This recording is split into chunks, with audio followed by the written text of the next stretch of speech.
నిర్వహించారు. ఈ కార్యక్రమానికి ముఖ్య అతిథిగా జిల్లా ఇన్ఛార్జ్ విఎస్ రాజు మాదిగా హాజరయ్యారు. ఈ సందర్భంగా ఆయన స్థానికులు పిల్లలతో సమావేశమై పలు విషయాలపై అవగాహన కల్పించారు. ఈ సందర్భంగా ఆయన మాట్లాడుతూ మందకృష్ణ మాదిగ పిలుపు మేరకు గోట్ విలేజ్ కార్యక్రమాన్ని మే 25 నుంచి జూన్ 5 వరకు నిర్వహిస్తున్నట్లు తెలిపారు. ఈ కార్యక్రమంలో రామచంద్రపురం అధ్యక్షులు బందెల రవికుమార్, అమిల్పురం అధ్యక్షులు ఏసయ్య, రామచంద్రపురం టౌన్ ఉపాధ్యక్షులు రమేష్ దర్బార్, బీఎస్పీ సీనియర్ నాయకులు సంజీవ్, కాంగ్రెస్ సీనియర్ నాయకులు నగేష్, సంజీవ్ కుమార్, రమేష్, ప్రవీణ్, గోపాల్, రామకృష్ణ, రాములు తదితరులు పాల్గొన్నారు. అలాగే పెద్ద సంఖ్యలో పిల్లలు, యువకులు హాజరయ్యారు. నా పేరు విఎస్ రాజు మాదిగా, ఎంఆర్పిఎస్ ఎంఎస్పీ సంగారెడ్డి జిల్లా ఇన్ఛార్జిగా పనిచేస్తున్నాను. రాష్ట్ర నాయకుడిని.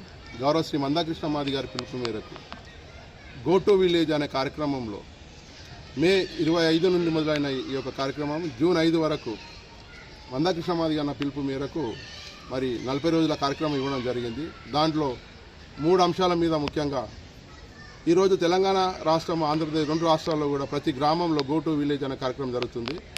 ఎక్కడైతే బస్తీలు ఉంటాయో గో టు బస్తీ అనే కార్యక్రమంలో ఈరోజు సంగారెడ్డి జిల్లా పటాన్చెరు నియోజకవర్గం ఆర్సీపురం మండలంలోని మరి ఆర్సీపురం విలేజ్, ఈ కాచిరెడ్డి పల్లె విలేజ్లో గ్రామంలో ఈరోజు ఈ యొక్క గో టు విలేజ్ కార్యక్రమం నిర్వహించడం జరుగుతుంది.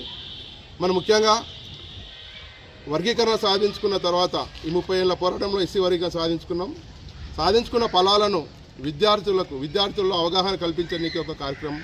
అదేవిధంగా ఎంఆర్పిఎస్ ఆవిర్భావ దినోత్సవం 32వ ఆవిర్భావ దినోత్సవాన్ని ప్రతి గ్రామంలో, ప్రతి పల్లెలో మరి జెండా ఎగిరేసి ఘనంగా నిర్వహించుకోవాలనే కార్యక్రమం.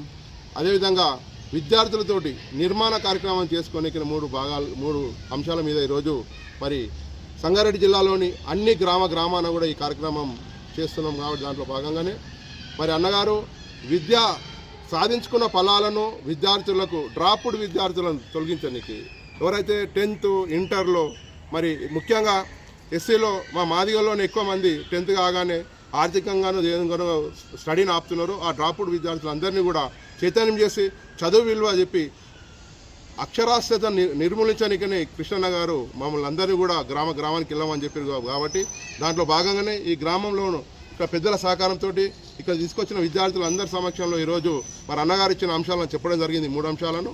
దాంట్లో భాగంగానే రేపు జూలై 7వ తారీఖు రోజు 32వ ఎంఆర్పిఎస్ ఆవిర్భావ దినోత్సవాన్ని ఘనంగా మరి పటాన్చెరు నియోజకవర్గంలో మరి ఆర్సీపురంలో రేపు అంబేద్కర్ సెంటర్లో జెండా నూతన దిమ్మె